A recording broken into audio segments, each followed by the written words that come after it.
Following is a presentation of Main Street Media, your source for news, sports, and information on Main Street in Middle Tennessee.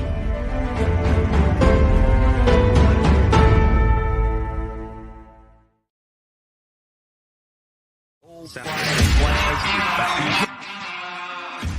30 years of the best sports talk in Middle Tennessee, featuring Tennessee Radio Hall of Famer George Plaster, Tennessee Sports Hall of Fame coach Watson Brown, and Young Guns Billy Derrick and Michael Sindrick. And now, here's your host, George Plaster.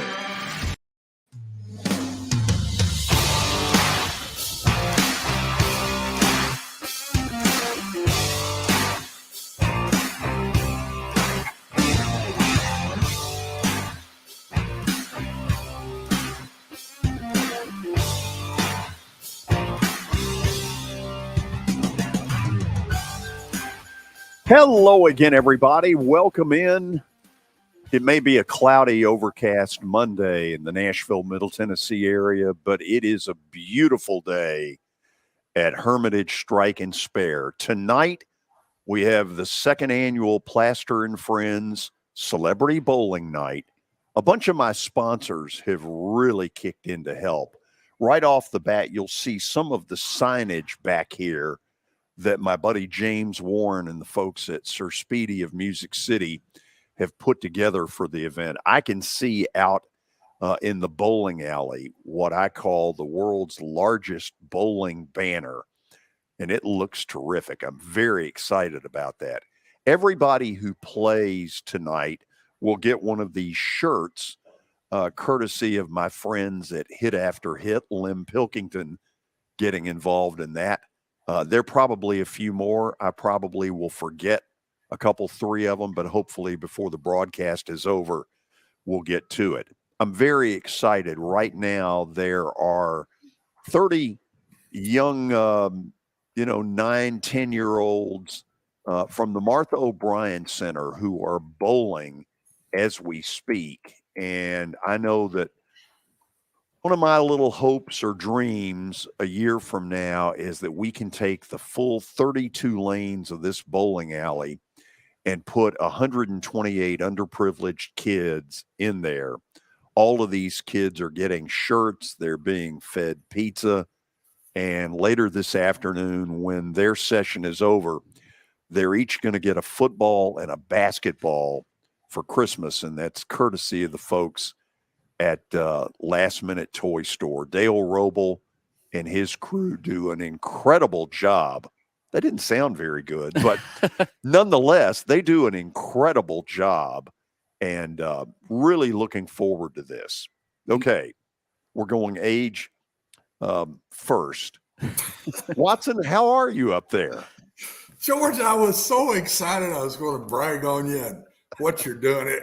It's unbelievable. I know those kids are having a great time right now, and you take a shot at me before I can even brag on you. I feel bad about it. I want to apologize.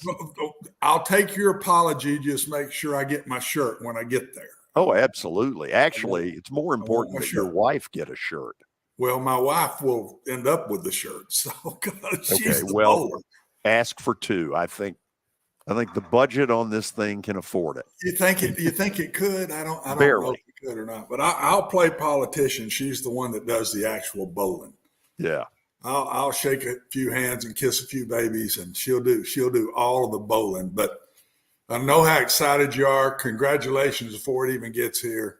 Thank you. I can't imagine a better thing to do with your money, if that's the right word, than what you're doing with it. Honestly, George, I've never given money to anything except children. And I just think it's fantastic what you're doing. And to see that, maybe even by next year, to see those 32 lanes filled with all those kids, I mean, you couldn't feel any better yourself. I've always thought when I deal with things like this, I'll bet you say the same thing. I get just as much, if not more, out of it than they do.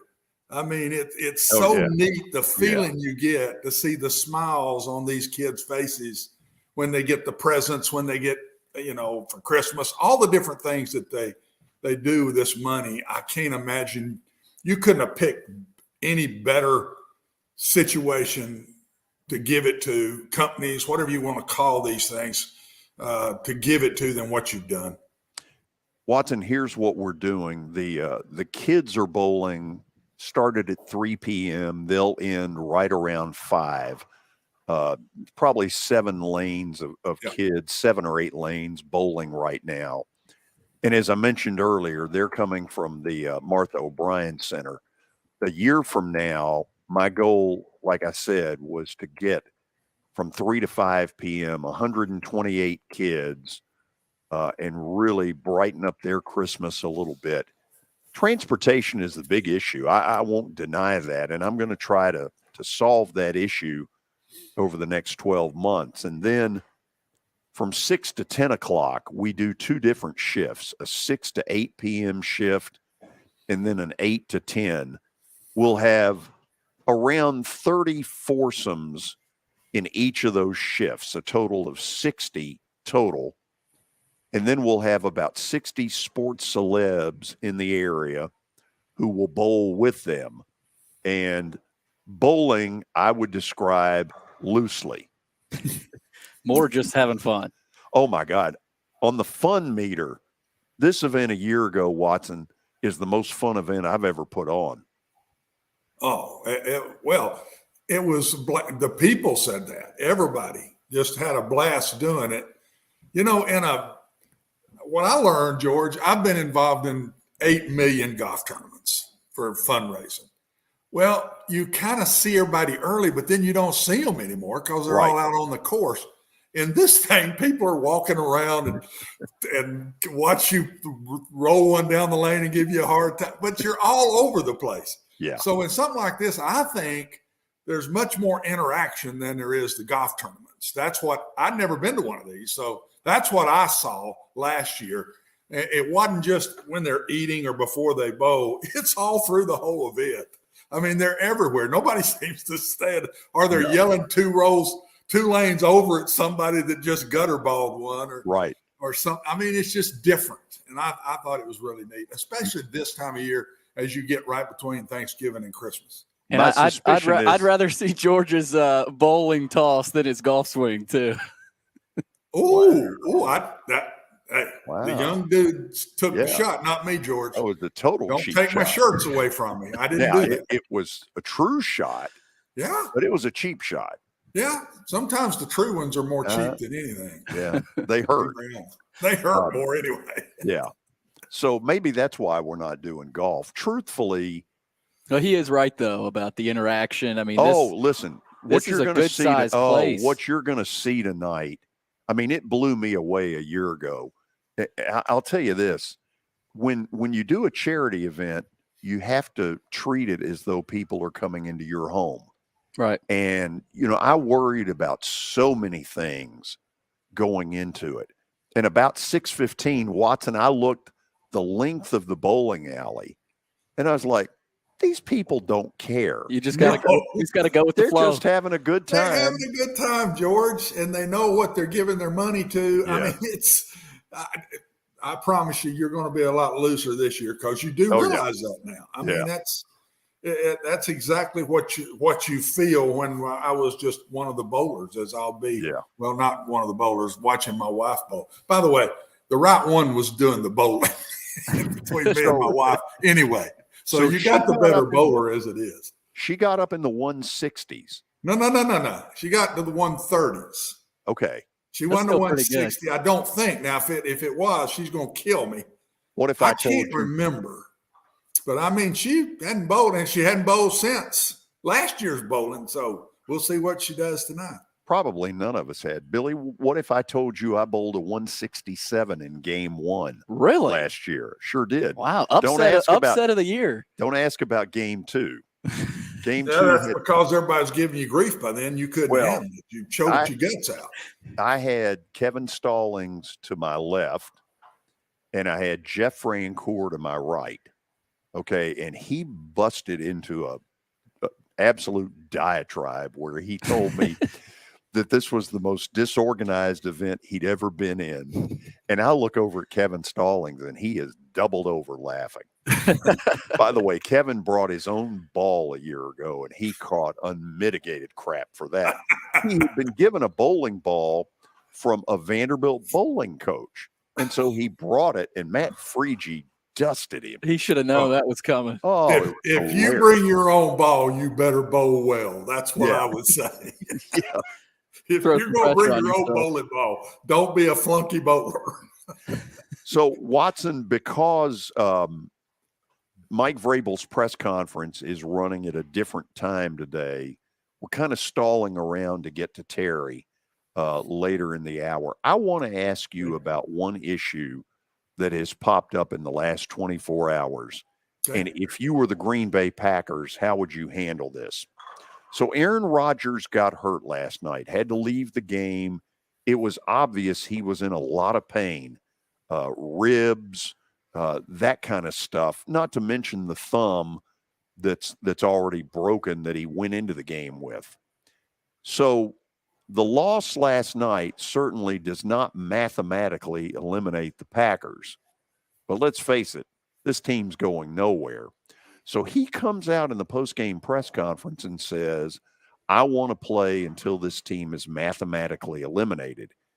My feeling at this point is they've got to find out about Jordan Love, who, by the way, looked pretty good last night. Yeah, I think it'll take care of itself. I'll bet you if he's truly hurt a rib, those things take a while. So he may miss a game or two.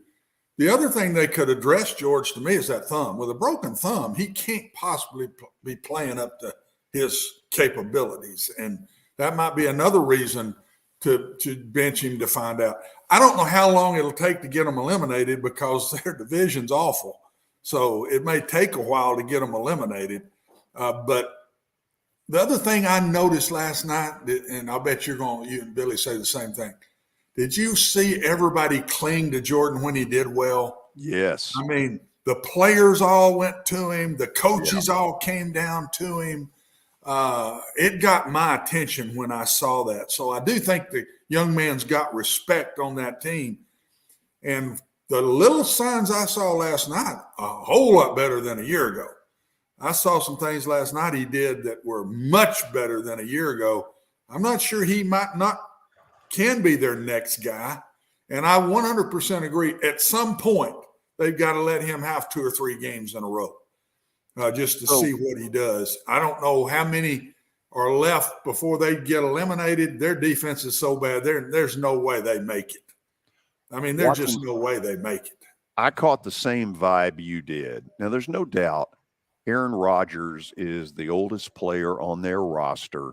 And there's probably a group in their mid-20s who really don't have much relationship with him. There's probably a little bit of a generation gap between him and them, not to mention the fact he's a weird bird to begin with. But I've got a feeling that there is a tension that he causes with all of the things he puts out there, with him going and doing the weekly podcast with Pat McAfee, that there's a tension in there. And when Jordan Love came in, it was like the tension went away. 100% so. George, I think it comes from, see what you guys think. I think it comes from these quarterbacks that are really good, that hang around a long time, and then all of a sudden they become a coach. They want to coach everybody. They want to get on everybody if it's not going well. They want to call the plays and get upset about this play is called. I see it in Tom. I see it in Aaron both. I see it in both of them. I think that's fine till you start losing. When you start losing and one of the guys in the locker room is trying to be a coach, which ain't in the locker room, I think that's a problem. And I think that's happened in both of these two situations. Tom may survive it because, again, their division's bad and they're still right at the top of it. But what do y'all think? That's what I think you can get away with that as long as you're winning. I agree. But when you start losing, I think it's tough, man. Yeah, with the egos of some of these guys, Rodgers, Brady, they want to compete till they can't physically do it anymore. And I agree, Watson. I think it's starting to get to them a little bit to where they're making some decisions they don't normally make, within a locker room or on a podcast. It doesn't feel like it's all football. There's some extracurriculars going on. So I couldn't agree. I thought he said it perfect. It's just, they're getting older, and you get older, everything gets a little bit harder, especially in the NFL. Okay, so let's go to the Denver story and sort of weave that into this. Yeah, so Russell Wilson, similar situation, maybe not as old as Rodgers or Brady, but the Broncos season starting to unravel a little bit, and frustrations are rising with Russell Wilson. Mike Purcell, a defensive player for the Broncos, as he's jogging off the field, had some words for Russell Wilson as he was returning to the sideline. I mean, and he was screaming him. I mean, he was screaming at him. So, and Russell obviously didn't look happy after it, but that's some of the things that are going on in Denver. The defense doesn't feel like they're in line with the offense or Russell Wilson right now. So let me ask you this. How much do you think Russell Wilson's skills have deteriorated? Quite a bit. I don't see arm strength anymore, George. I don't see the quickness in the feet the same way. There's still quickness, but not Russell Wilson quickness. I've seen him get out of things that look like Superman couldn't have got out of, and he just can't do it anymore. He can't do that anymore. And on the other side, I think he's different. I don't think he's one in there telling everybody what to do, getting on people. I don't think that's Russell. What I think's happened with him is they paid him so much money, and these players see that happen, and then he comes in and he's not making any plays. I think it adds on to the frustration of the whole thing. And they put all this money. I could have gotten more of that, or they could have paid another receiver to come in here. Or I think that's part of Russell's problem is he came in as the savior. And honestly, give Pete Carroll credit, guys. I love Russell Wilson. I love what he's done for the NFL. But Pete Carroll, I think, knew he was diminished. I think he knew it. Everybody's giving him grief. Re-sign him. Why are you not? I think he knew. And they have played better offensively this year without him than they did last year with him now. And that's a fact. So in a dream, I have a dream. The dream is that Aaron Rodgers gets traded to Denver, which was the rumor for 18 months. Russell Wilson, who probably right now wants out of there, and they probably want him out of there, ends up somewhere else. I just wonder, could that happen? You think Denver would do it again after the Russell Wilson debacle? Do you go take another older guy when you got burned once? Do you go back to that same well again? That would be my question mark. Now, they can say about Aaron Rodgers, he's hurt. You play with a broken thumb on your passing hand. I don't know how he's throwing as well as he's throwing. I really don't. I've never heard of a guy with a cracked thumb playing like everyone I've ever had, you crack your thumb, you're done. You sit out, you have surgery, whatever you got to do. You don't try to play through a cracked thumb. So maybe they'll think he's injured and he's still got enough in the tank. I'll have to admit, I still see him make throws that still look like he's 30, not 30. What is he, 38? Yeah. Or 36. I'm not sure which one he is, but I still see him make throws. I haven't seen Russell do that, George, in 2 years. The dream His ball would just conclude, floats now. It just doesn't have much on it anymore. The dream would conclude with him going to Carolina, which needs a quarterback. Yeah. And given that he played at NC State, that's close enough to Charlotte. Those people probably like him. Yeah. I'm just saying, I know it's nuts, but I do wonder. I think it's a good situation. That would be a good situation for him. I don't know how it works out if it does, but in a related note, if you've been on a plane with Odell Beckham Jr., I want to hear from you soon. Odell Beckham Jr. was removed from a flight at Miami International Airport on Sunday after police said the free agent wide receiver was in and out of consciousness and refused to leave the airplane when he was asked. Beckham's attorney disputed that account, saying his client had been sleeping and that the incident was the result of an overzealous flight attendant. He wasn't even there. How would he know? So they don't just remove people who are sleeping. Yeah, that's an awful excuse for that. Yeah, I mean, it doesn't work. Also, this can't be good for. I mean, he's. Oh, I don't think the teams care. You don't think they care? No. If Odell Beckham Jr. would go to Dallas, I think Jerry'd get him his own plane. We'll see. Let him sleep the whole way back. Yeah, you're right. Give him all the booze he wants. Sleep, pass out, whatever he was doing, Jerry. Let him just wake up when we get there, babe. Okay, after the break, we're going to get into Watson's Titans analysis. The Titans lose to Cincinnati, and there are a lot of questions that have come up in the aftermath of that defeat. So stay tuned. From Hermitage Strike and Spare, we are excited for the Plaster and Friends Celebrity Bowling Night. Our show will continue after this.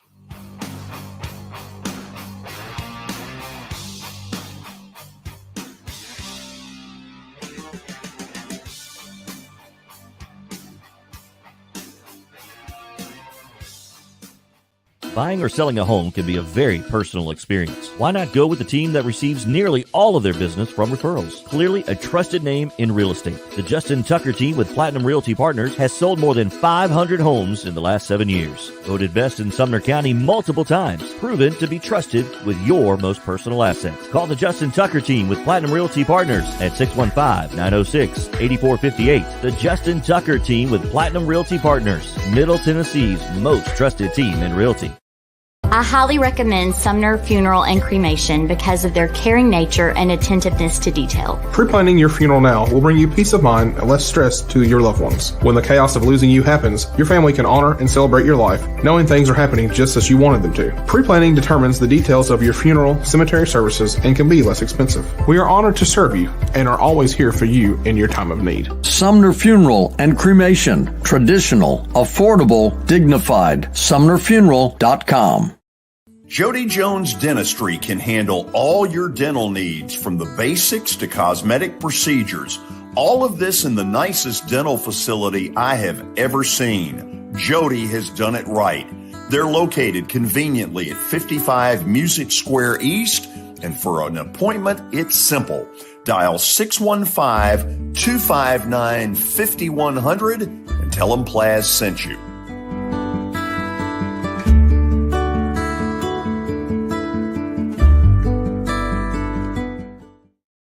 When you're thinking about golf, consider Riverside Golf Links. Under new ownership, the course has improved dramatically. It's now 27 holes, complemented by a 9-hole executive course. Book a tee time now at 615-847-5074 and get ready to enjoy the beauty of golf in the Old Hickory area at Riverside Golf Links.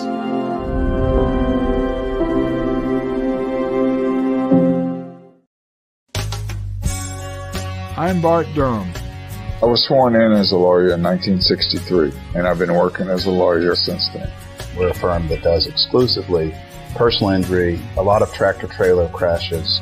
Insurance companies will open up their checkbooks when you force them to. We have systems that work. We get the most money for our clients in the shortest amount of time.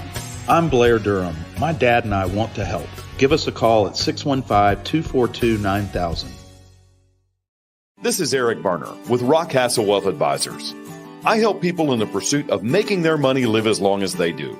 People hire me because I use a customized, individualized, and personal approach for the person I'm working with. Everyone's situation is different. If you've lost a spouse or a parent and want to make sure your inheritance is utilized and does not just disappear, I can help with that. Call me at 615-235-1058 or email eric@rockcastlewealth.com.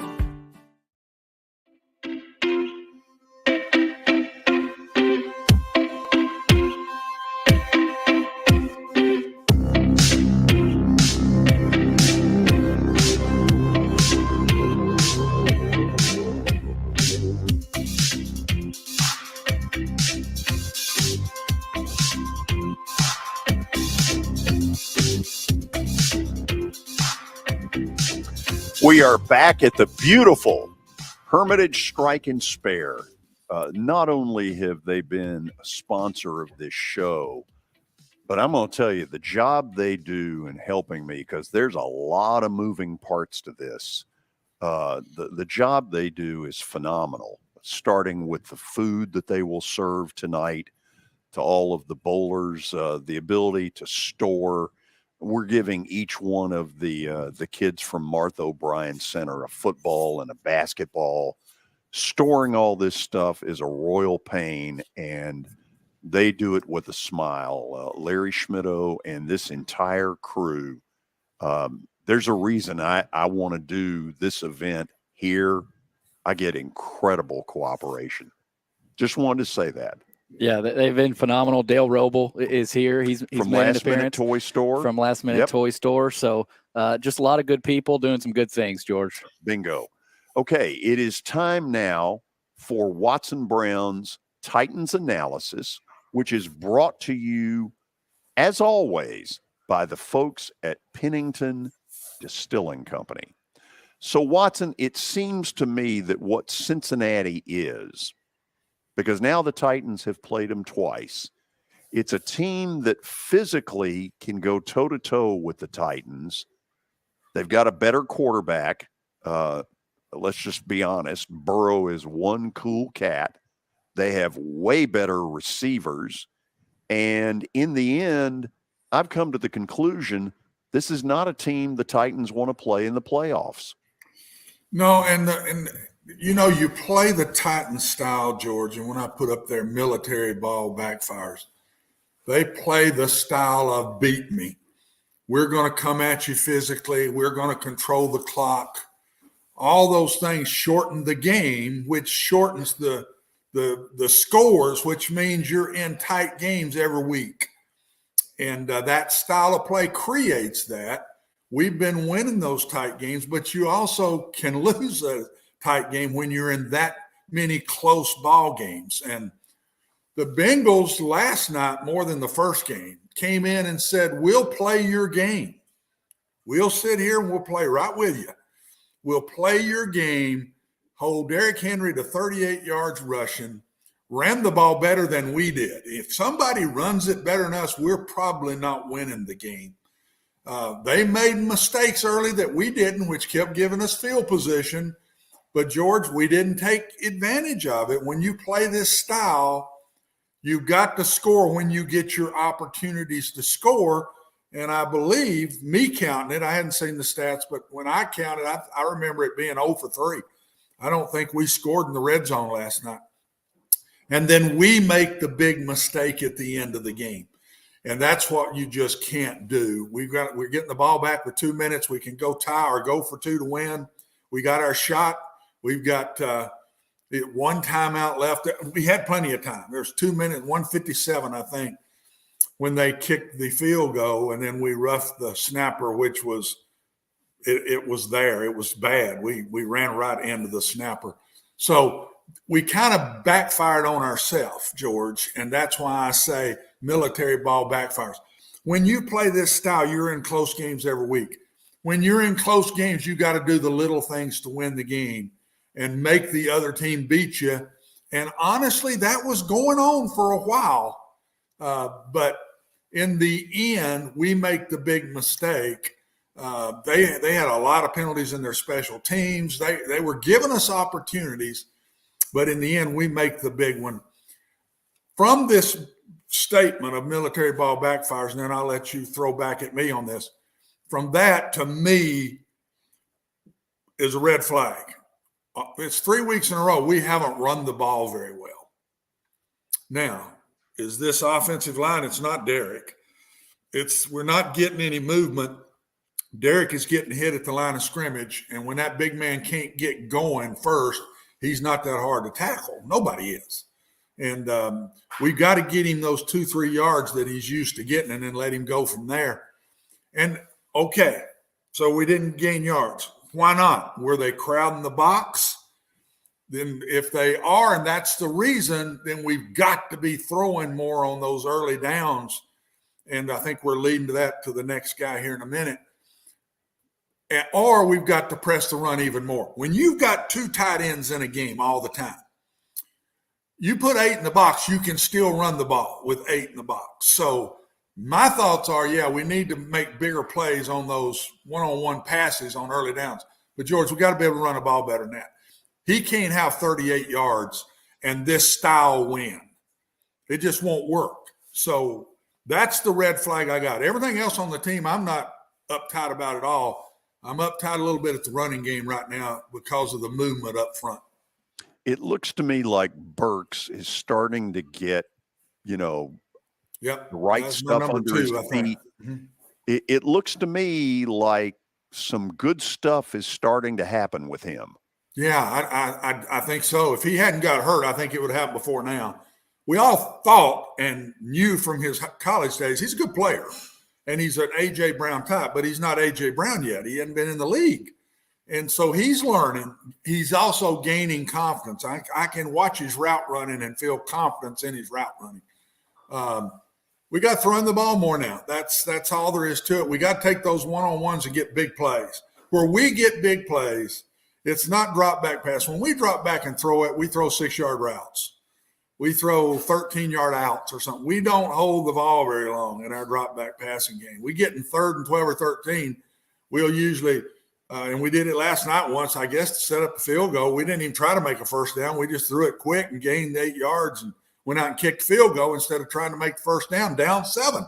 I wondered about that. Why are you not trying to make the first down right here? And I think it's because they still just don't believe in protection and the things that you got to do in those passing situations, George. But we've got to get our big plays on early downs. So they're going to have to loosen up more, in my opinion, and give Traylon Burks more opportunity to see if he can make these plays.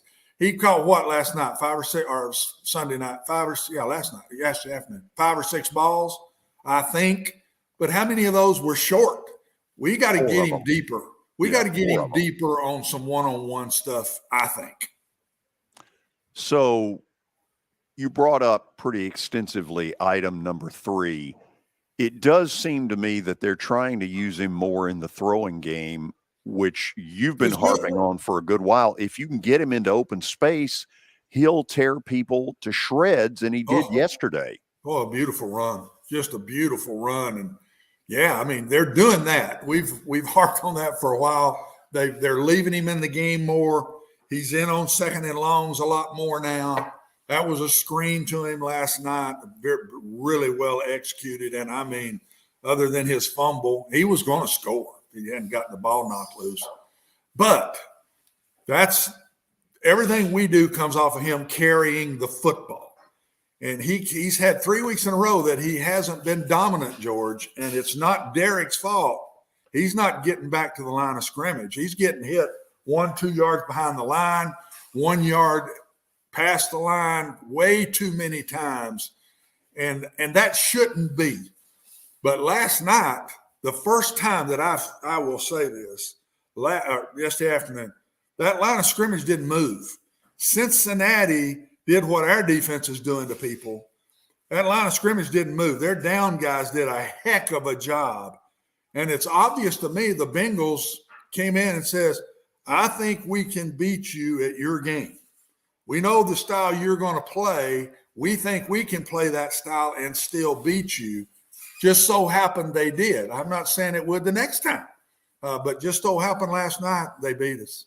Well, but you've raised a really good point. There are not many teams that can come in there and physically go toe-to-toe with the Titans. No. Cincinnati absolutely did that. And as I mentioned earlier, they've got a better quarterback. They've got way better wide receivers. Yeah, and the best one ain't out there. Right. I mean, this was done yesterday, without Jamar Chase. So am I right at the moment? If the season ended at this moment, the Titans would get stuck at home with the Bengals. And my claim is I don't think they want that. Well, I wouldn't, because they've played them twice, and Cincinnati's beaten us twice in two different styles. Cincinnati tried to come and say, we're just going to outscore you. Well, they ended up doing it, even though it wasn't a high-scoring game, but they won the game basically because of the quarterback. I mean, my great, we think back about how tough he was in that playoff game last year. And this year they said, we'll play this game. We'll be a little more conservative ourselves. We're willing to let the clock run, eat clock. We'll play the game right down to the wire with you. And maybe they did that because they didn't have Jamar Chase. I don't know, but that's the first team that's come in here and says, okay, we'll play this game with you.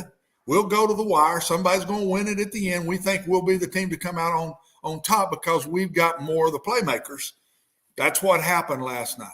And those playmakers, to go to item number 4 really quick, saw to it that the Titans defense couldn't get off the field in the second half when it mattered. No, they moved it, George. They played our game. They kept the ball the whole second half.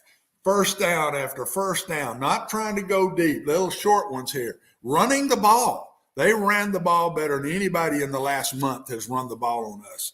And I give them credit. I didn't think our defense played a bad game. What was the difference, though, last night? They could run it when they couldn't run it last year or yesterday afternoon. They could run it yesterday afternoon. They couldn't run it in the game last year. Way better. Yes, they could. And I thought that being the big difference, and they protected their quarterback way better than they did last year. But what'd Cincinnati do? They didn't try to go deep all over the place like they did on us a year ago. They sit and pecked at us and would throw a fade when they'd get the one-on-one or whatever. They didn't throw the ball deep hardly at all in the game, George. So the Bengals said, we'll play your game. We think we can beat you at this game. Last night they did. If we play again a third time, it's going to be one great game. But I know the Bengals are going to play the game just like they did last night. Watson, stop there. Great stuff as always. When we come back, Terry McCormick will join us. Mike Vrabel's press conference is over. We'll find out what he laid on the Nashville media. Stick around. From the Hermitage Strike and Spare, this is Main Street Media Television.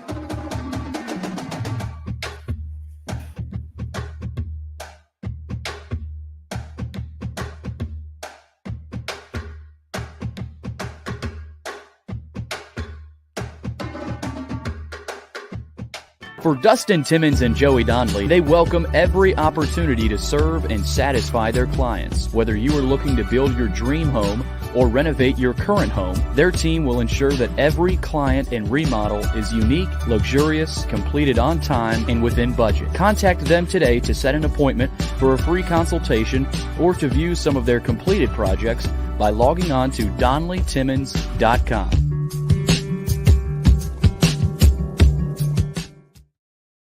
At WellSkin Dermatology and Aesthetics, we pride ourselves in providing access, innovation, and a patient experience second to none. Access to care and treatment when you need it. Innovation with medical-led cosmetics and various on-site technologies for full-service treatments with a customer experience that is calming, casual, and effective. Independently owned, providing medical, surgical, pediatric, and cosmetic dermatology and more. Visit WellSkinMD.com to schedule your appointment today. WellSkin Dermatology and Aesthetics. Access to healthier skin.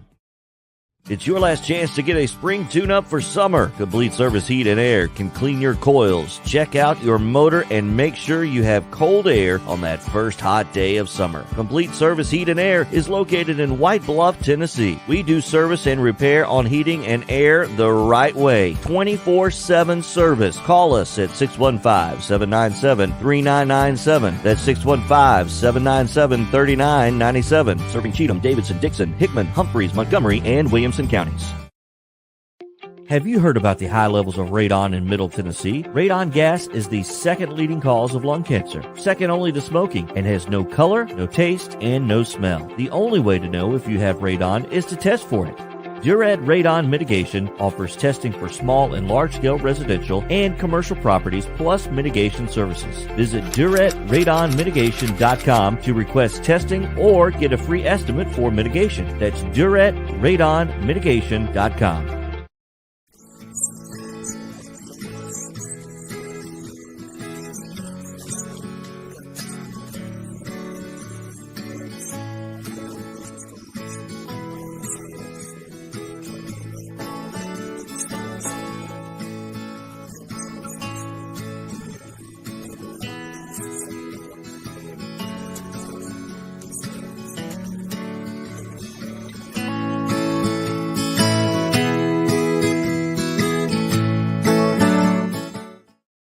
Since 1865, the First Baptist Church of Gallatin on Winchester Street has served its community by catering to the least, the last, and the lost, providing a church of welcome used by God to save the lost, transform the saved, and impact its community. As a proud multi-ethnic congregation, Pastor Derek Jackson personally welcomes you to join them in fellowship Sunday mornings at 8 in person or at 1045 in person or online at firstbaptistgallatin.org. First Baptist Gallatin on Winchester Street, serving with open arms as a true church of welcome.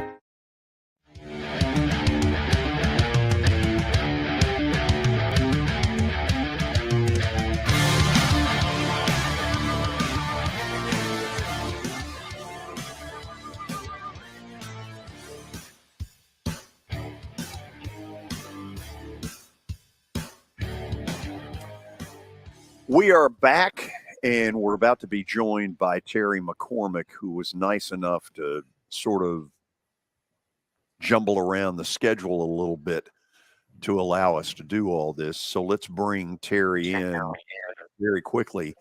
Terry, I brought up that now Cincinnati's come in here twice in whatever it is, 9 months, 10 months, and beaten the Titans. And yet there's a real shot. If the season ended today, this would be the opening round matchup. Do you sense at all, because I sure do, this isn't a team the Titans want to play? George, I likened it in one of the things that I wrote that this kind of has a Baltimore Ravens type of feel for it with the Titans nowadays, this Bengals team, because it just seems to be that no matter how well the Titans play or how poorly they play, it comes down to a play here and a play there. And both times recently that they faced the Bengals, they've come up on the short end, and it's really hurt them. So did Mike Vrabel kind of address that at all today? Well, he talked about how that the Titans just really didn't play their style of football.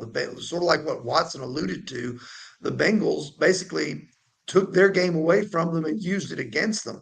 They were the more aggressive team, the more physical team. The Titans didn't do a good enough job of affecting the quarterback, which is usually key to how they win on defense. And then on offense, obviously they couldn't get Derrick Henry going. And the pass game, to me, just couldn't provide enough critical moments. They were able to throw the ball a lot between the 20s, but this offense does not seem to function very well in the red zone when Derrick Henry is taken away from them. Terry, I guess I should have started with this. What's the injury situation? Well, the key is they didn't really have anybody that came out of the game with any serious injuries that we know of. There'll be an injury report put out on Wednesday, but he did say that they're still working on trying to get Ben Jones back in the fold from the concussion that's cost him the last 2 games. And there is the possibility that a couple of guys, Ola Adeni and Kyle Phillips, could be activated into their return window from injured reserve. And then the other guy to keep an eye on is Randy Bullock. The kicker, they're going to have to take a wait and see approach as to whether or not he can come back and resume the kicking duties this week, or if they'll have to go with Caleb Shudak once again. Where did they find this guy? Because I guess my thought process was that Lambeau appeared to do fine. Well, Lambeau missed an extra point. Caleb Shudak is a guy that they had back when they first signed undrafted free agents, and he was really booming the ball well in May and June when they were having these OTAs and mini camps and things. Then all of a sudden he got hurt, tweaked a groin or tweaked a leg muscle or something in that effect, and he wound up going on injured reserve and on the physically unable to perform list, I should say, where he spent half the season trying to rehab this injury. He's a very small guy, but he can really boom it when he's going well. And I think they were intrigued by that, much in the same way that they were intrigued by Ryan Stonehouse as a punter, given the distance that Shudak was hitting during the offseason. So now he's kind of come in cold turkey and had to learn on the fly. And yesterday it was all right. He missed one that he shouldn't have missed there from 35 yards, obviously.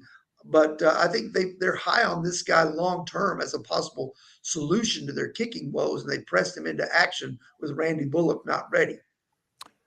Terry, how excited is Vrabel for the fact that Burks appears to be making kind of a breakthrough at this point? I think they have to be excited about that. And I think they need to continue to use both him and Chigakonkwo, because I think those are the two guys in this offense that give them the chance to diversify what they do and maybe not have to rely so much on Derrick Henry with 3 yards in a cloud of dust. Because yesterday, with all the run blitzes that the Bengals were doing and the Titans offense not able to adjust and open holes for Derrick Henry, they obviously needed something to come through in the pass game. And it's going to have to be a guy like Burks, or it's going to have to be Chigakonkwo providing that, Austin Hooper maybe to a lesser extent. But this is a team that needs balance desperately, and they need somebody with some explosiveness in the pass game to offset what they're trying to do in the run game, and Burks is at the top of that list. Terry, what else came out today that we'd be interested in?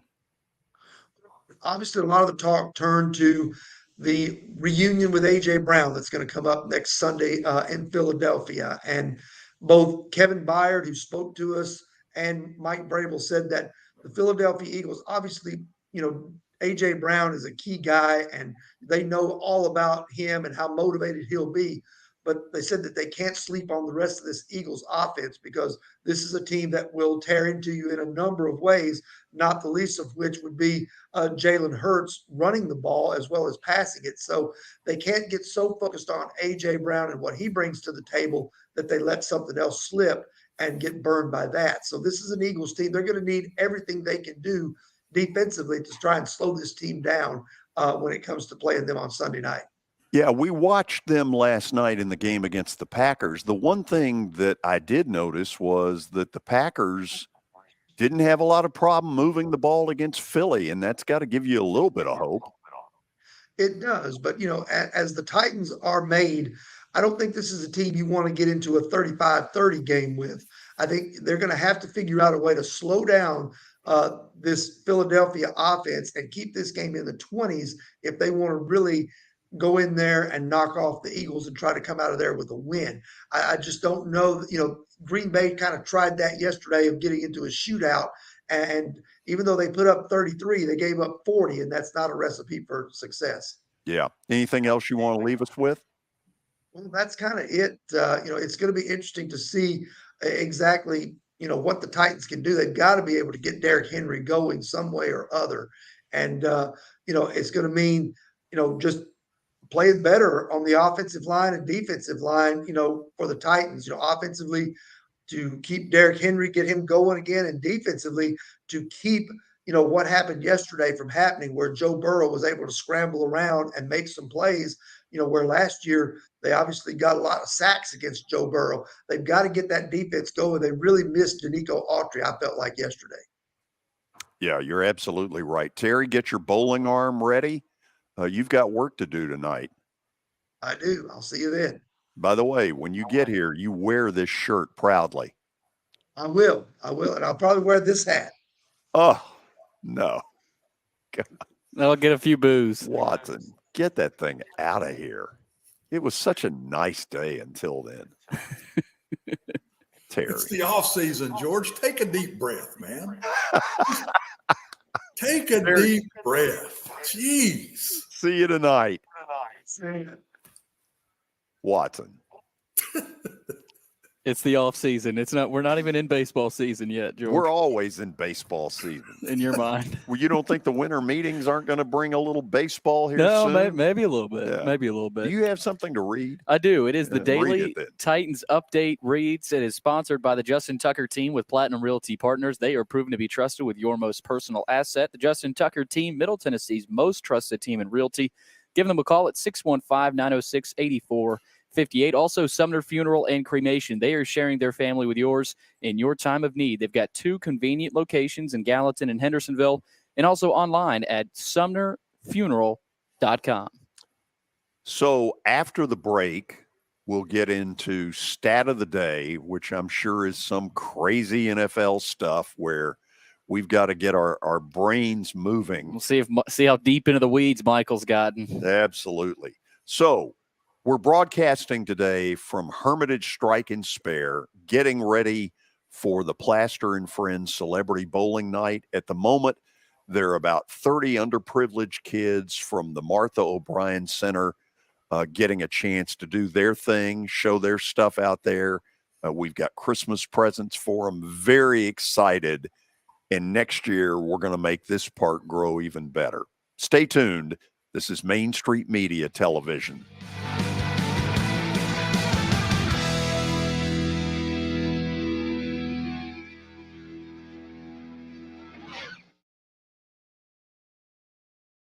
A man was critically injured following a crash early Friday morning. Officers at the scene said the victim was driving a pickup truck when he lost control of the vehicle. The pickup veered left and went into a ditch. A front seat passenger was wearing a seatbelt and escaped the crash without injury. The driver was not wearing a seatbelt and was ejected from the truck. He died at the scene. Law enforcement writes tickets to save lives. When I made the decision to host the Plaster and Friends Celebrity Bowling Night, Strike and Spare is where I turned. And what a wise decision that turned out to be.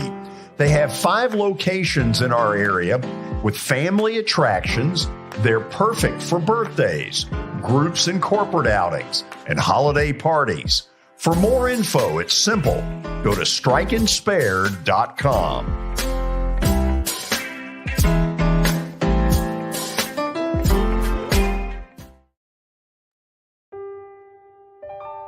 This holiday season, the largest lantern event in the country returns to Nashville Zoo.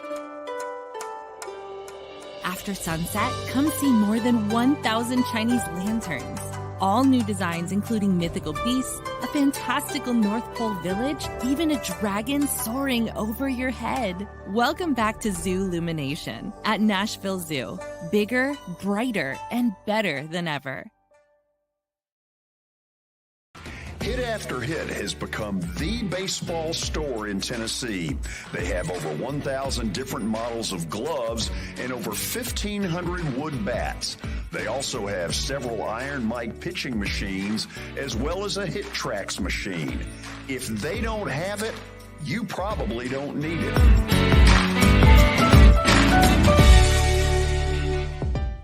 We're proud to call Hit After Hit the official shirt provider of the Plaster and Friends Celebrity Bowling Night.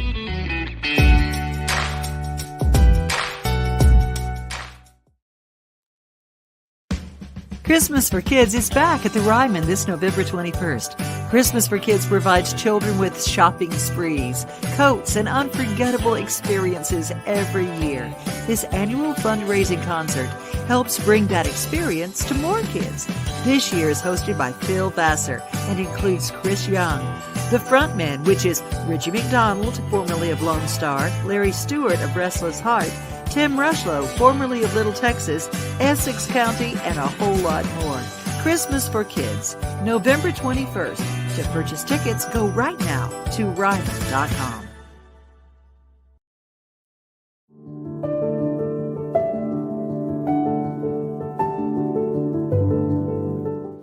Welcome to the Omni Nashville Hotel. Urban elegance with a vintage touch. Our 800-room hotel opened up in the fall of 2013 with 746 guest rooms and 54 suites.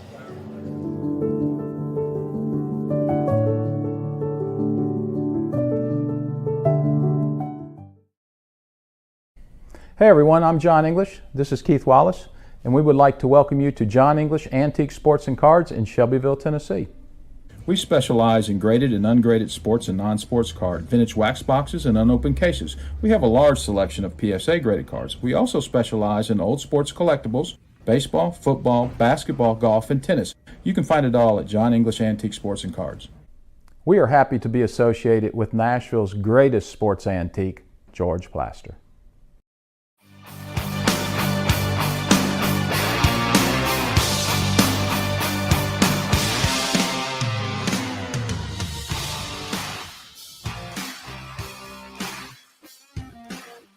Welcome back into the George Plaster Show. It's now time for Stat of the Day. It is brought to you by the great folks at John English Vintage Sports and Cards over in Shelbyville, Tennessee. They're open Tuesdays through Fridays from noon to 5 and Saturdays from 10 a.m. to 5. You can find them on their website at johnenglishgradedcards.com. They've got everything a sports fan could ever want: antique and historical sports equipment, games, advertising, so many other sport-related items. Again, their website is johnenglishgradedcards.com. Also, don't forget about Eric Berner with Rockcastle Wealth Advisors. Give Eric a call at 615-490-7052 or visit their website at rockcastlewealth.com for more information. Okay, let's get to today's stat of the day. Let's see how deep into the weeds Michael's gotten today as we go to it. Here it is. Which NFL team this past week got their first franchise win ever when trailing by 7+ points when entering the final minute of regulation? That is a good one. I know this one because they said this on television after they did it, and I've already forgot who it is. Well, but they said this on TV. That's the first time they've ever driven down the field down 7, right, and won. When Like final minute. All right, who wait a minute. It's got to be the Chargers. Okay, do you agree with that, Watson?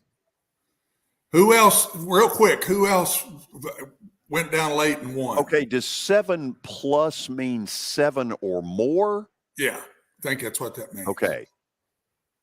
The Chargers were down 24-17, scored and went for 2 in one of these deals where their coach is analytics insane. Yeah. I think the answer is the LA Chargers. Okay, I'd say you're right. I know they said this on television. I was watching the end of that game. Was it the Raiders scored late? There's another one. The Raiders scored late, but I don't think they were down 7. May not have been. I think it's the Chargers. It couldn't have been down 7 because they didn't go for 2, right? The Raiders I'm talking about. Right. Who else, real quick, who else won late on late drives yesterday? It wouldn't have been Philly. Wouldn't about have been the Cleveland Browns. Oh, wait a minute. You got something there. Wait a minute. You may have something there. You might have something. He's got something. Which NFL team Easy, George. last week got their first franchise win ever when trailing by 7+? And I think the 7+, that plus is big. Yeah, but I don't think it's said right. Their first franchise win ever when trailing by 7 or more points entering the final minute of regulation. I think, does that mean by more than 7? That's what it should. Well, that's what it should have said. It says 7+. No, well, then why even say 7? This is very poorly written. Every time you don't know the answer, you go back and blame. No, I think I do know the answer. The Chargers were down by 7, rallied, went for 2, and won. But they in the weren't. Final minute. They weren't down more than 7. Okay, so he's saying they were just down 7. Watson's trying to read the question as if it is more than 7. Okay, because is it more than 7, Billy? Is that what it means? Yes. Yeah. And I know the answer, and that applies to the answer. Go ahead and put it up there then. Okay. It's the Chargers. Or not it's the Jaguars. Yeah, that's what I was watching. I knew Chargers. I had the Chargers on my mind. Wow. George, this is really embarrassing. Jaguars. Because I listened to it less than 24 hours ago and I couldn't even remember it. By the way, good win for the them. play that got them into a position to go for 2. Yeah. Whew. Yeah. Trevor Lawrence put it right where he had to. Could you imagine? Could you imagine Tucker hits that field goal? Oh my God. I mean, if it's 64, 65. Good. It would have been, it would have been good from 64. Yeah. So we have now reached the 5 o'clock hour. I can hear people out there beginning to line up and get ready. The beer's here. The show is here. All right, George. Middle Tennessee Bone and Joint Clinic is the sponsor of the 5 o'clock hour. They combine state-of-the-art orthopedic service with a family atmosphere. Whether it's a sports injury, a sprained ankle, or a major joint replacement, they've got the staff, training, and equipment needed to take care of any patient in any circumstance. For more information, log on to their website at mtbj.net. This is the final week, I guess, that we will do the top 4, because by next Sunday, we'll know. Mm-hmm. Now, to me, Watson, the top 4 is really obvious. But the question is 5, 6, 7, then what? Yeah. Okay. So there's what you got. Well, now that's the bottom. Oh, that's in the mix. My bad. Right. Here's the top 4. Let's go to the top 4. Okay. Georgia, no doubt. Man, what a job Michigan did. Mm-hmm. TCU blew out Iowa State, who can't score. And USC got it done against Notre Dame. Watson, talk me through your process of this. Well, I honestly, Michigan is right there with Georgia as 1, because I'm telling you, that was impressive. They didn't just beat Ohio State. They knocked them down. Over 200 yards rushing in the second half in the shoe. I mean, that is the most impressive win, I think, of the year, George. Name one that wasn't. We would have put Tennessee beating Alabama there back earlier maybe. But now I'm not sure this isn't the most impressive win of the season. Ooh. And I've got them in a close 2 to Georgia, who cakewalk kind of through Kentucky and cakewalk kind of through Georgia Tech in the last 2 weeks. And then TCU 3, and then Southern Cal 4. I thought Southern Cal, that was their by far most impressive performance, especially on defense.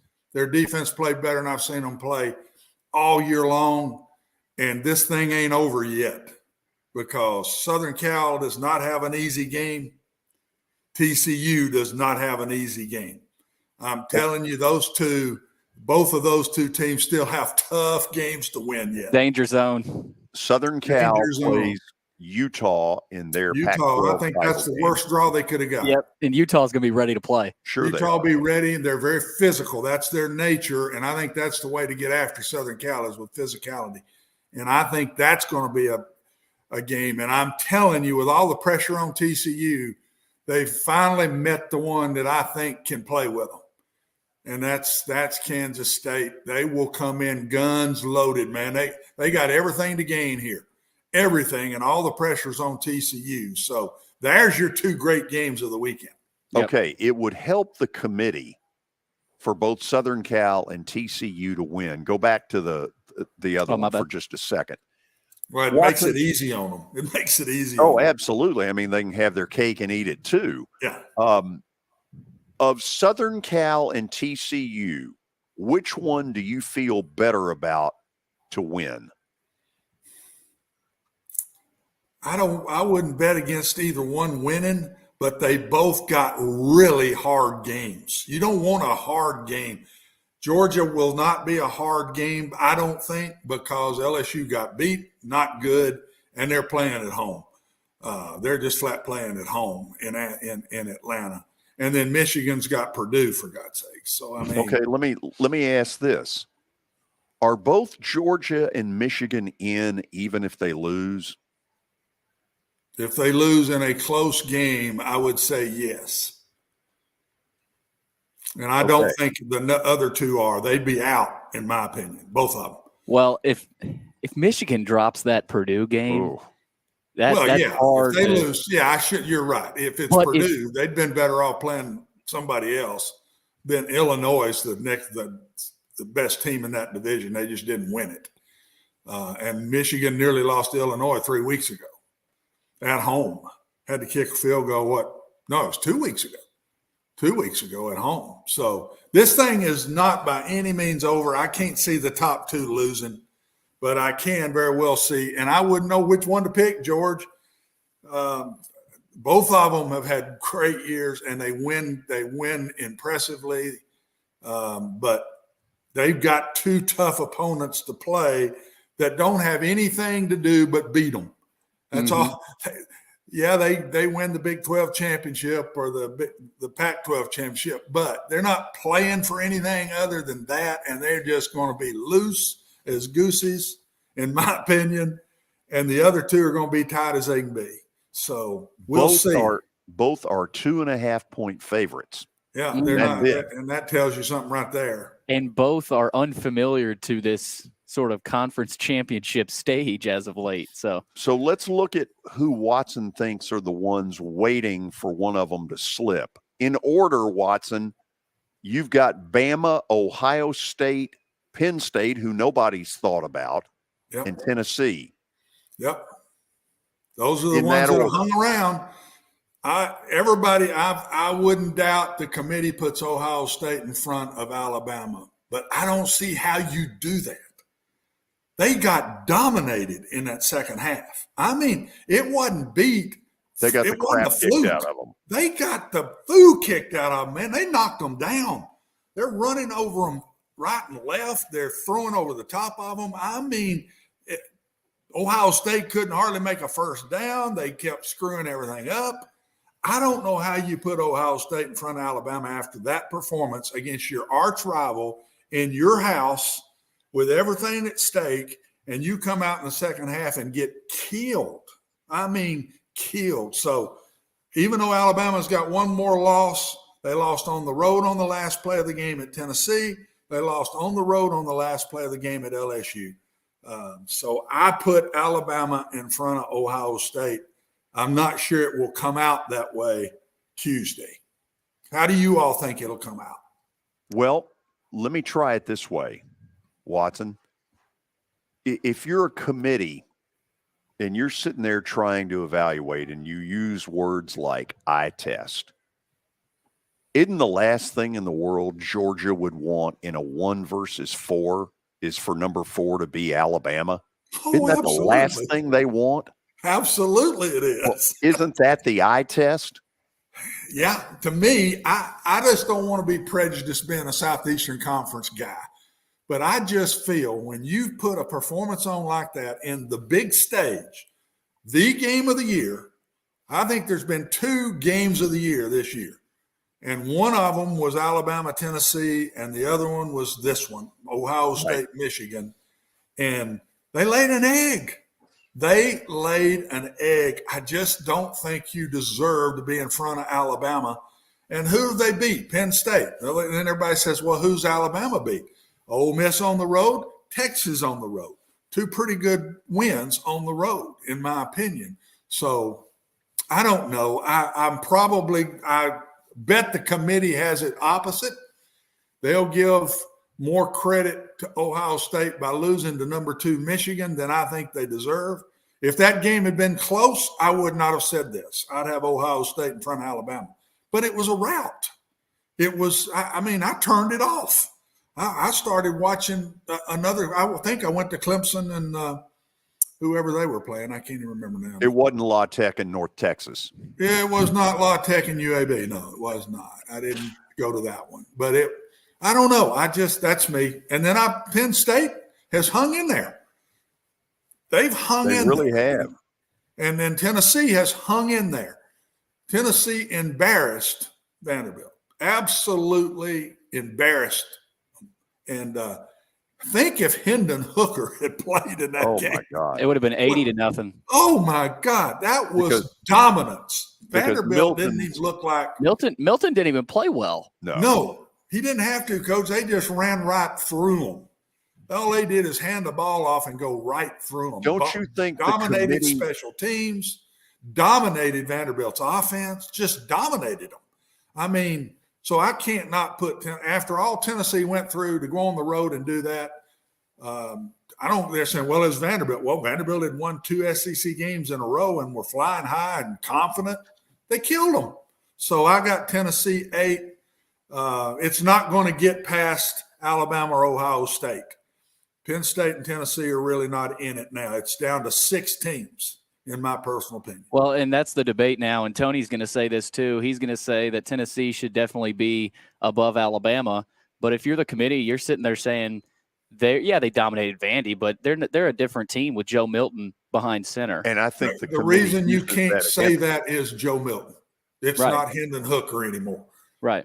And that's – I would have Tennessee still above them, even though Tennessee got embarrassed at South Carolina. And if I'm saying that about Ohio State, you kind of got to say it about Tennessee too.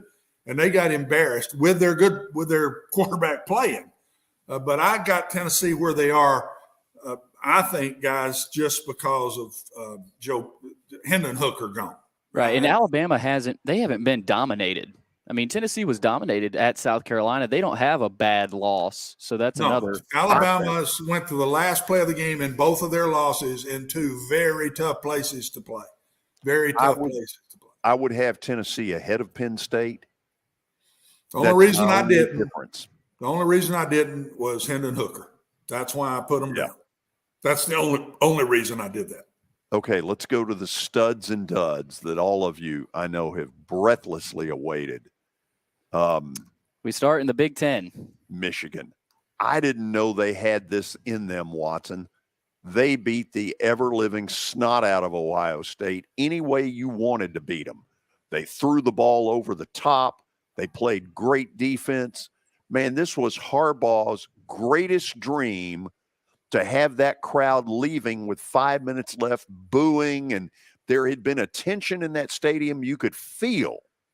I mean, it was Harbaugh's finest moment. Oh, it doubled last year's moment. It doubled it. Yeah. They dominated the line of scrimmage, George, and when you do that in college football like that, you're pretty dadgum good.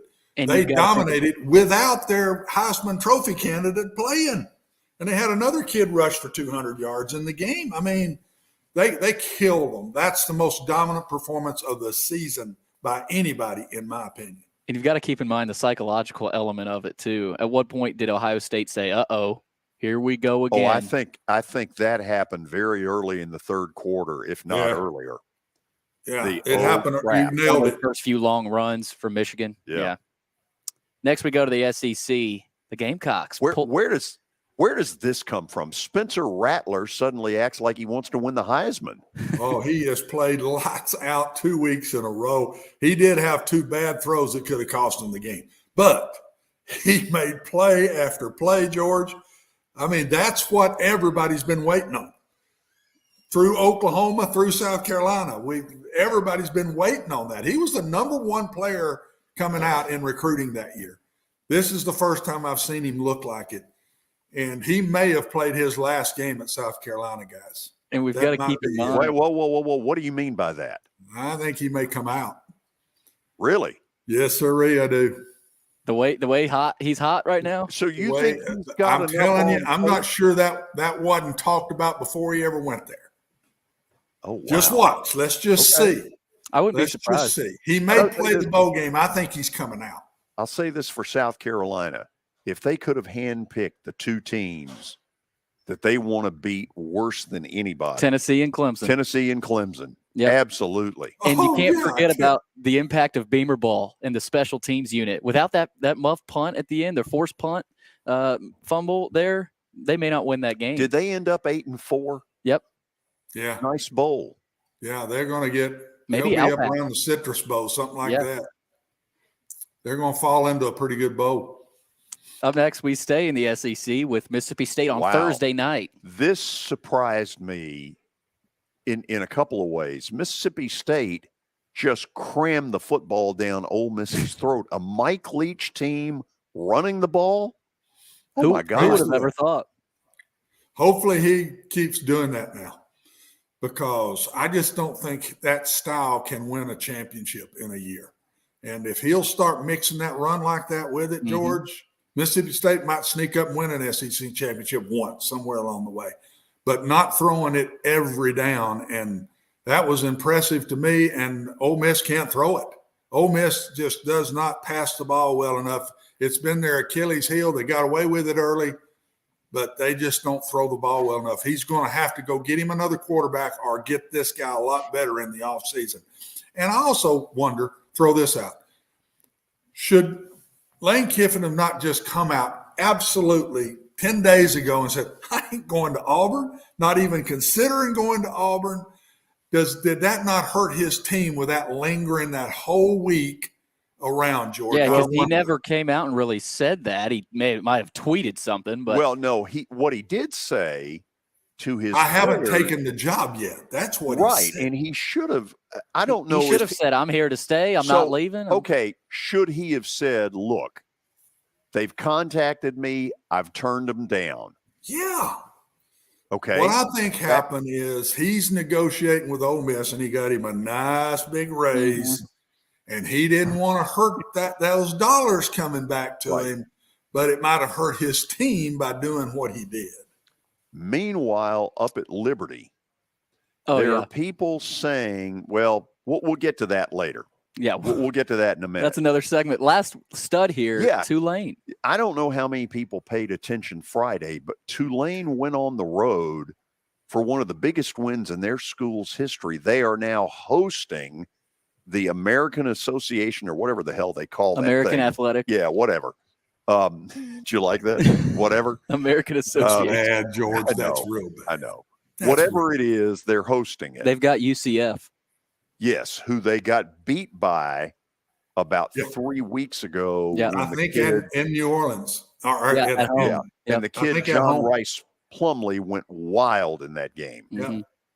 So, by the way, Tulane is favored this time, which I find very interesting. Yeah. Cincinnati not only lost the game, but they then lost their Luke coach. Fickell. Man, that's brutal. Who went to Wisconsin, which I would love a penny for Jim Leonard's thoughts, because he was an alum of Wisconsin.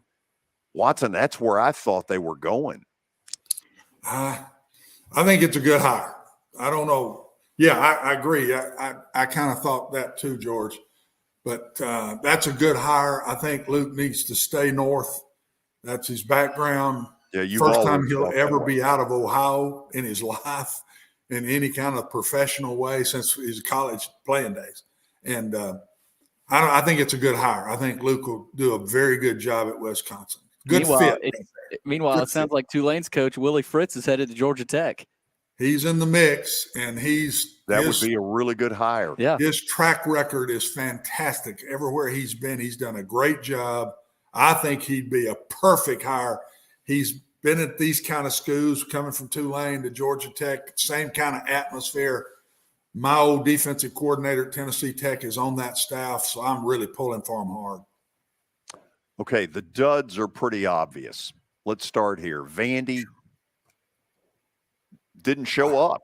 I don't know that they weren't ready to play. I think Tennessee was, and Vanderbilt's got a long way to go, guys. Gosh, I mean, it wasn't anything tricky. It wasn't nothing. It's line up and run right over them.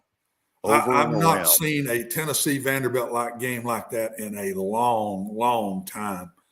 I was shocked by what went down, and I give Tennessee all the credit, man. Lined up and physically said, okay, we got a brand new quarterback. Let's be careful here. Boom. Just ran right through him. Vandy was in the wrong place at the wrong time. The opening touchdown of the game on the bomb. That helped a bunch.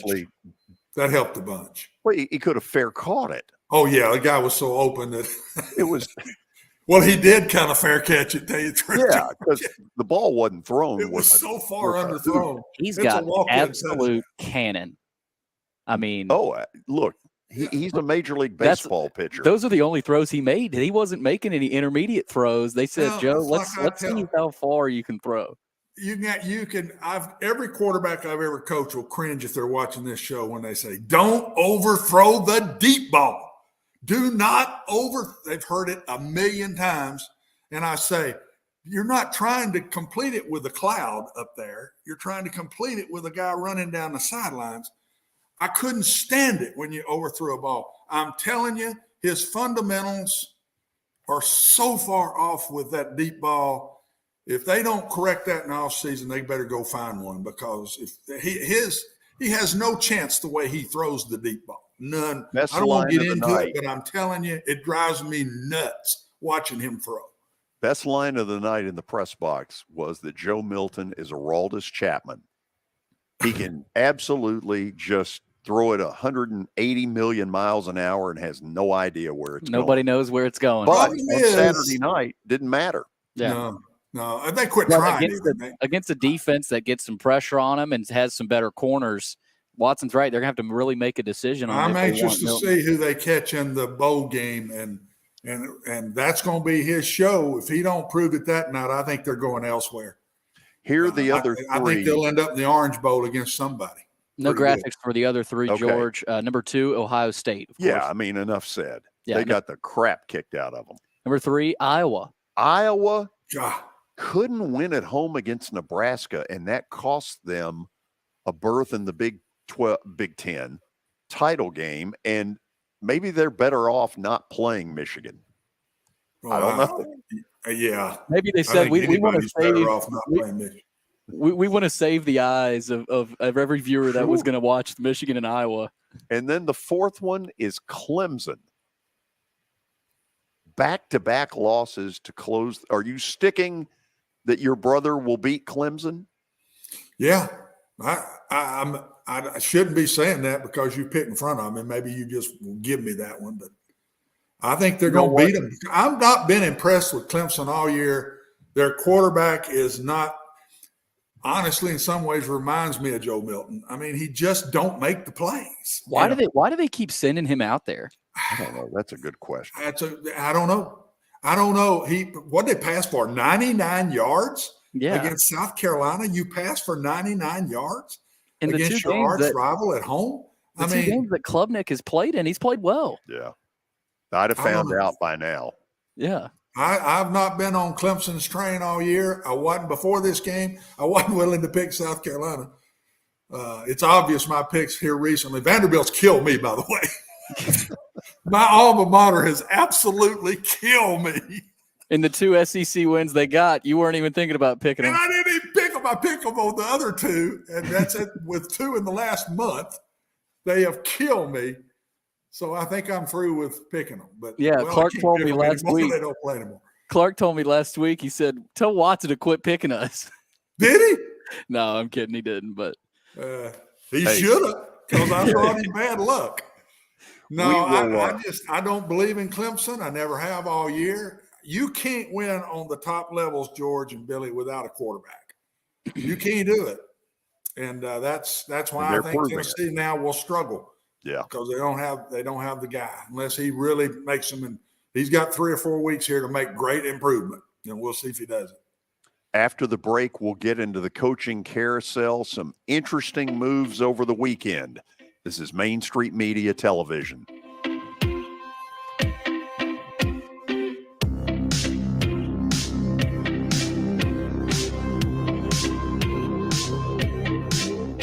Buying or selling a home can be a very personal experience. Why not go with the team that receives nearly all of their business from referrals? Clearly a trusted name in real estate. The Justin Tucker team with Platinum Realty Partners has sold more than 500 homes in the last 7 years. Voted best in Sumner County multiple times. Proven to be trusted with your most personal assets. Call the Justin Tucker team with Platinum Realty Partners at 615-906-8458. The Justin Tucker team with Platinum Realty Partners, Middle Tennessee's most trusted team in realty.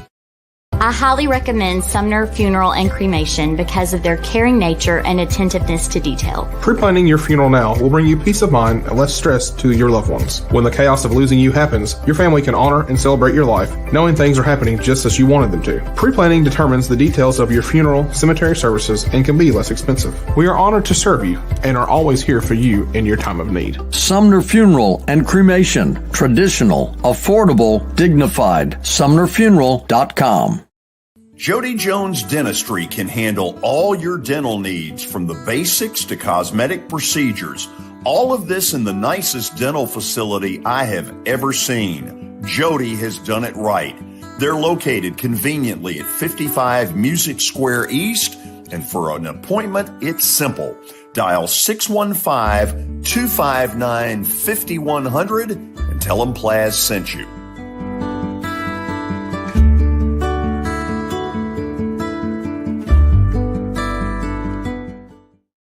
When you're thinking about golf, consider Riverside Golf Links. Under new ownership, the course has improved dramatically. It's now 27 holes, complemented by a 9-hole executive course. Book a tee time now at 615-847-5074 and get ready to enjoy the beauty of golf in the Old Hickory area at Riverside Golf Links.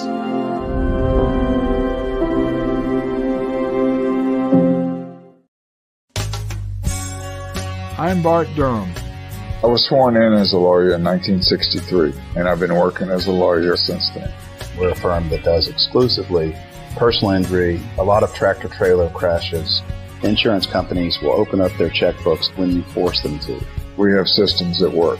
We get the most money for our clients in the shortest amount of time. I'm Blair Durham. My dad and I want to help. Give us a call at 615-242-9000. This is Eric Berner with Rockcastle Wealth Advisors. I help people in the pursuit of making their money live as long as they do. People hire me because I use a customized, individualized, and personal approach for the person I'm working with.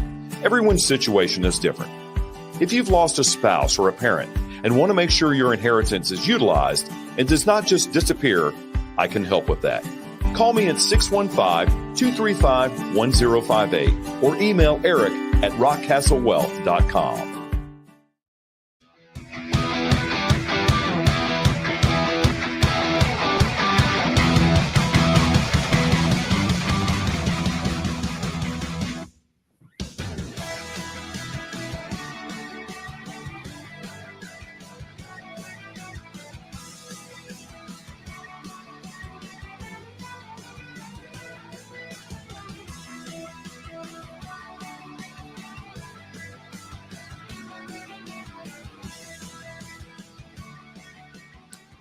Okay, we're back. When I say back, we're at Hermitage Strike and Spare, where in just a matter of moments, we'll get the Plaster and Friends Celebrity Bowling Night underway. Right now, there are 30 underprivileged kids from the Martha O'Brien Center who are bowling. They're all going to get Christmas gifts.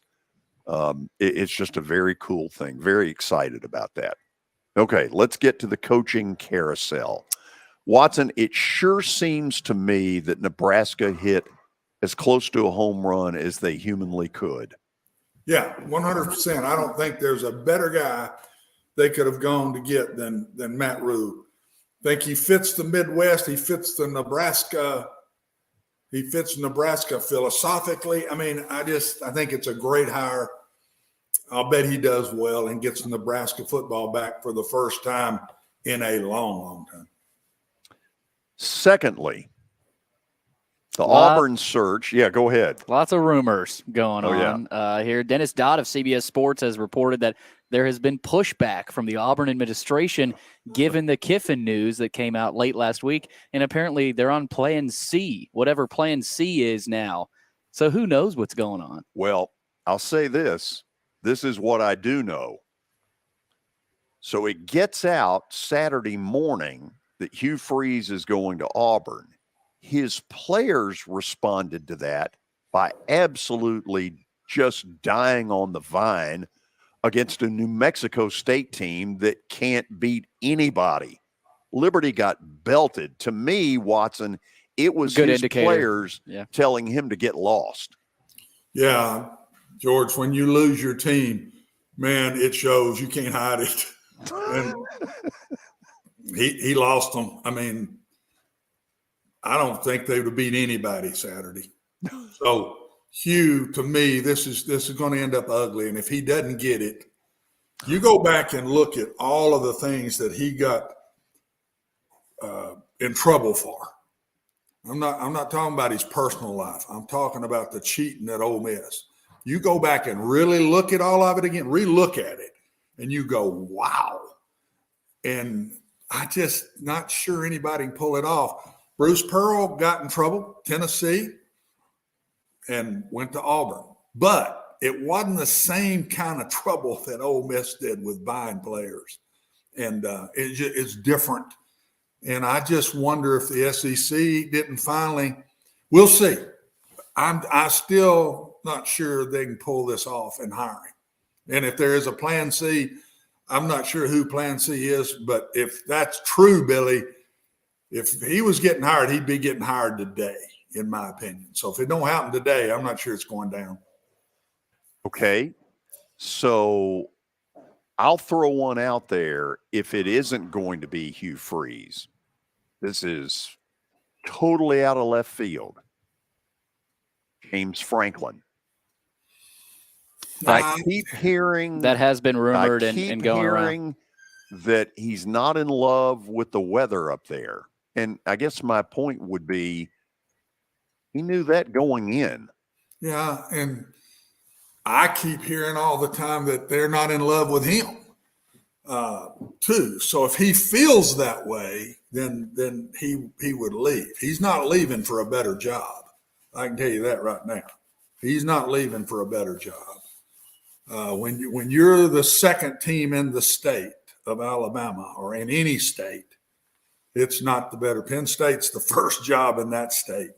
Auburn is not the first job in the state of Alabama. They've won national championships. They've had nice deals, but it's still an University of Alabama State, George. I'm telling you. And so if he's leaving, there's other reasons other than it's a better job. Let me ask you this. If it's not going to be Hugh Freeze, if you were directing the Auburn ship, who would you hire or attempt to hire? Boy, I think they're in trouble again right now. Yep. I think they're in trouble again because I really believe that maybe C was Deion Sanders at one point.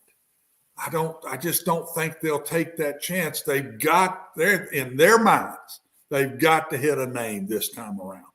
They've got to. They can't go the Brian Harsin route again. They've got to go spend money and hit the guy. And I don't know. I can't give you one right now. I really thought it would be between the two, and I thought it would be Freeze in the end. But I think what's happened here since Saturday is they saying, are we sure we can hire this guy? Just because they go, it's all come back out. I've read it in different reports, sure. All the things that happened at Ole Miss, and they're saying, wow, can we hire this guy or not? And I don't know. I don't think it's going to be real quick unless maybe it is James Franklin. His name's been there for a month, along with Deion and along with the other two. That's the four names I've heard all along. And so maybe it is James. If it is, then I think he'll do a great job. I think he'll go in there and he'll excite everybody. He'll recruit right there with it. He can recruit with Alabama. So maybe it is. But I'm anxious to watch because I don't feel good about this. I don't feel good that it's even one of these names right now. It may end up being somebody else again. Yeah. So late Saturday night, while most people were asleep, David Shaw sent us all a State of the Union of college coaching. He basically said, I'm done. And without totally saying it, it was him saying, I don't want to deal with all this NIL and transfer portal crap. That's what he basically was saying. Yep. It's exactly what I think he was saying. He don't want to deal with it. He don't think he can deal with it. because he don't want to have to go out and raise that money and get all that player money like everybody's having to do. You're seeing it behind the scenes. I'm talking to coaches all the time. I'm spending more money now trying to figure out the NIL than I am coaching a football team. I'm glad I'm out. I wouldn't want to deal with it. George, I'm telling you, it's fine for the players. They deserve it. I get that, but that don't mean I'd want to do it as a coach. I've never cheated in my life ever in 46 years of coaching. That's not cheating, but I just don't want to be out trying to raise money and raise jobs and all of that instead of coaching a football team. And I think that's what David Shaw was saying. And of course, if you use those words to describe my academic life, it was, I ain't cheating, so there's a chance I may be repeating. That's probably a pretty good philosophy. My mom didn't appreciate it. You probably proved that point more than once. Oh, yeah, I did. George, I know we touched on this guy, but Luke Fickell taking the Wisconsin job. He went 57-18 at Cincinnati. Watson said it earlier. That's got to be a really good hire for them. Oh, I think it is, but I think Jim Leonard was an obvious. I mean, played there, defensive coordinator. Right. This sort of came out of a little bit of nowhere. Bit. If I'm Cincinnati, I go hire Jim Leonard. It'll be interesting to see what my old school does there. Because they're taking a big step up, and I'm not sure they'll move up because they think they're going to need a strong name to step up into the Big 12, which is a lot tougher conference to compete in and over the AAC, George. It's called the AAC, by the way. Thank you. Can't remember what it's called. So that was it's ugly. A big polling day. I've got a lot on my mind. American I got some Athletic things Conference. Twisted. Okay, last note just came out a few minutes ago. Texas A&M has fired offensive coordinator Darryl Dickey. So he becomes scapegoat number one. There's the scapegoat to keep Jimbo. Wow. What if he just makes himself the OC, just starts calling plays? Well, here's the question. So what's West Virginia doing? The word has been out there for some time that they're going to make a big win that was a big win for Coach Brown Saturday. Now that might not have been one that Jimbo was rooting for. That might not have been, but that one, and of course, Oklahoma State is just completely fallen off them. Oh, have we reached? When they lost their quarterback Sanders, and maybe he's back, but he's not healthy. When they lost him, but that was a huge win for West Virginia to hold on to that staff. I don't think they'll let them go now. I think they're going to have to. They nearly have to get it. Didn't they win the last two? Didn't they upset Oklahoma the week before? Yeah. So two big wins. He's won two big ones down the stretch. I think they've got him for another year. They've won the Battle of Oklahoma. Are we at the point with Jimbo, guys, where we just say, does anybody want to hire him? Will anybody hire him at this point? I don't know. I mean, he's won a national championship. That carries a lot of weight. I don't know. But under his backside right now is a Bunsen burner. Yep. I saw a rumor over the weekend where word is getting out that these recruits, they got their money and now they're out. I mean, I half believe it. Yeah. Well, I've been saying that all along, Billy. I said they go in there and they get paid at $1.5 million. And then they put themselves in the transfer portal, and what are they waiting on? Not the best school to go to. Who's going to pay me the most money? Yeah. I mean, it's George. We said it a year and a half, 2 years ago. It's the Wild Wild West. Oh, it absolutely. I said it's going to become the Wild Wild West. Both of us said that, and it's the Wild Wild West. It's legalized cheating. It's They don't even call it cheating anymore. It's just legalized bidding on players. Everybody in college football is a free agent. Everybody is a free agent. You go anywhere you want one time and play immediately the next year. December 5th is the big portal day. That's going to be crazy. To see how many guys move in and out. They did at least cut down the time the portal will open and close at a certain time, which is smart because, Lord, you're letting kids leave all the way up till they're in preseason and they're leaving going somewhere. So it's not fair to a coach that way. But I don't know, guys. It's just not a great feeling to me. I just don't like it. I don't like the way they look at all the transfer quarterbacks this year that went in and completely turned programs around. Caleb Williams, both of them from Oklahoma. How about that? And then Spencer Rattler at South Carolina and Caleb Williams at Southern Cal. I mean, we can go on and on and on. I mean, Slovis at Pittsburgh. They're everywhere. Hendon Hooker, Tennessee. Joe Milton, Tennessee. It's unbelievable what's going on. And I don't know. I don't see it stopping now. Once you pay these players like this, guys, there's no turning back. It's here for the rest of their lifetime. The toothpaste is out. Yeah, well, it's out, bud. I've heard a lot about Drake May being a target. He won't go because of his Carolina family background. That's what I think too. I don't think he goes, and I think he's a redshirt freshman. I'm pretty sure I'm right about that. Yeah. So he'll have one more year and he'll be in the NFL. So I think he stays. I can't see that one just because of family background. After the break, Plaster Bet of the Day. So stick around on Main Street Media Television.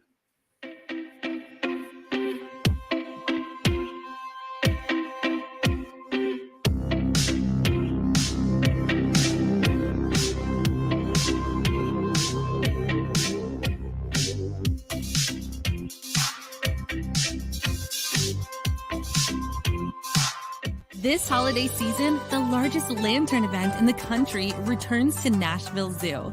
See more than 1,000 Chinese lanterns. Welcome back to Zoo Illumination at Nashville Zoo. Bigger, brighter, and better than ever.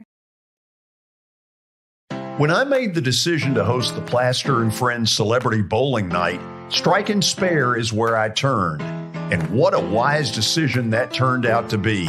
They have 5 locations in our area with family attractions. They're perfect for birthdays, groups and corporate outings, and holiday parties. For more info, it's simple. Go to strikeandspare.com.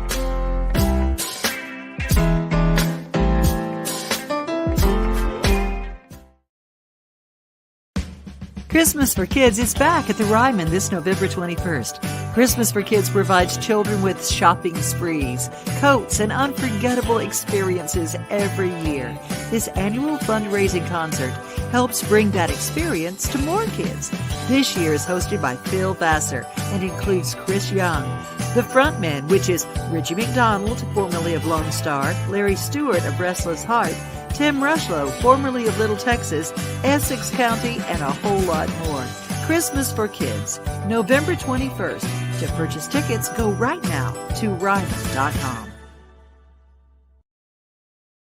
Hit After Hit has become the baseball store in Tennessee. They have over 1,000 different models of gloves and over 1,500 wood bats. They also have several Iron Mike pitching machines as well as a Hit Trax machine. If they don't have it, you probably don't need it.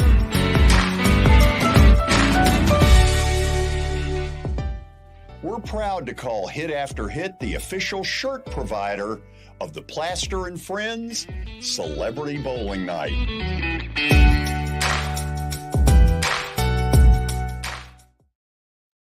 This is attorney Bart Durham, and this is me. I'm Aaliyah. Keeping in good physical condition is really important to me. But when I had a wreck with a tractor-trailer truck that hurt my legs so bad I couldn't work for almost a year, I knew I needed a lawyer that understood tractor-trailer cases. So I called Bart. Bart gets millions of dollars for his clients every year. At Bart Durham Injury Law, we've handled hundreds of tractor-trailer cases. My dad and I want to help. Give us a call at 615-242-9000.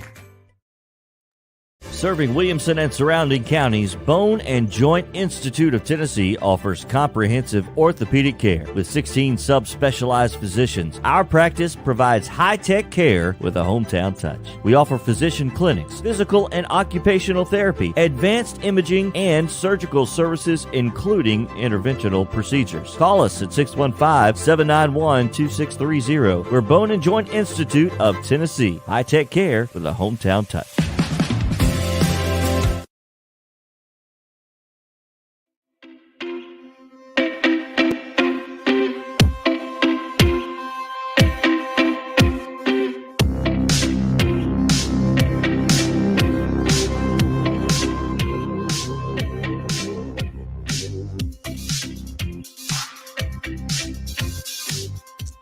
Welcome back into the George Plaster Show. It is now time for Plaster's Bet of the Day, brought to you by the great folks at Bart Durham Injury Law.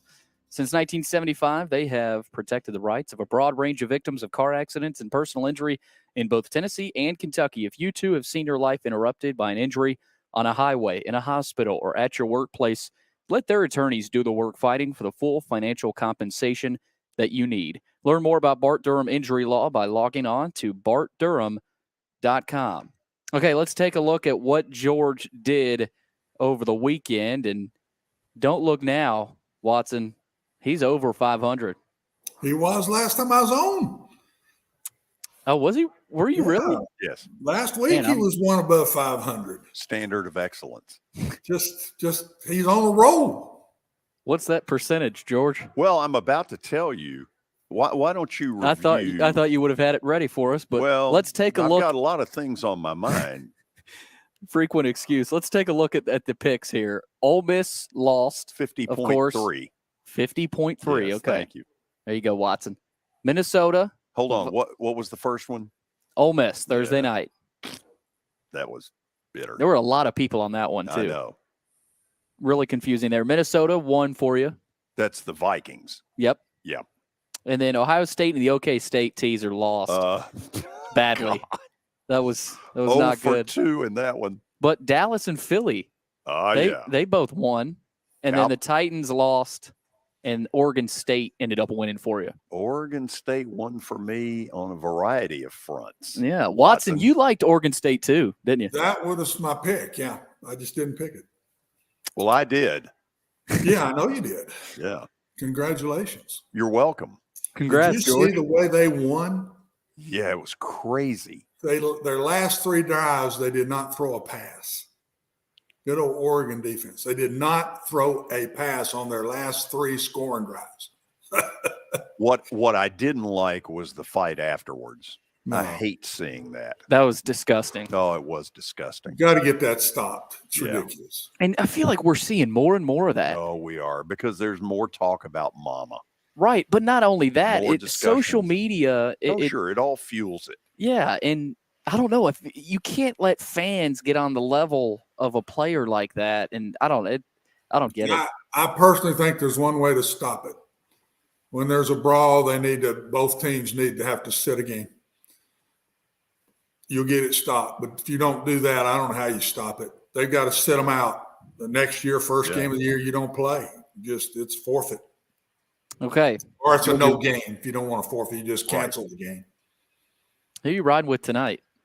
You going with the NFL game or? Yes, I'm going to take the home team. I think that Indianapolis, not that they're a world beater, but I think they're playing really hard for Jeff Saturday. Mm-hmm. I think they like him. And, I don't know how they're going to play this, but I'm convinced he is going to be their coach. This isn't going to end at the end of the year. Is Kenny Pickett playing tonight? Yeah, as far as I know. Okay. Watson, do you believe the same thing, that Saturday will be the permanent coach? No, I'm not ready to say that yet. Depends on how they finish this year out. Well, they got 5 games after this one. Right. They're playing hard. I think it's going to be off of how many he can win. If he shows progress, and I don't think it's a done deal by any means yet. No. You'll look good in this shirt.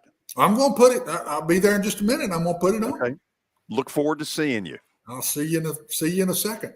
Hey, before we leave, I want to thank our crew. Alan, thank you so much. Chris Kulik, thank you so much for helping set this up today at Hermitage Strike and Spare. Thanks to the whole group here, Larry Schmittou and his staff. Man, the cooperation we've gotten has been awesome. And later in the week, when we're able to turn over checks to Last Minute Toy Store, to Martha O'Brien Center, and to Stars, that's where this is really going to feel good. Thanks for being with us. Hope you enjoyed the show. We'll do it again tomorrow on Main Street Media Television.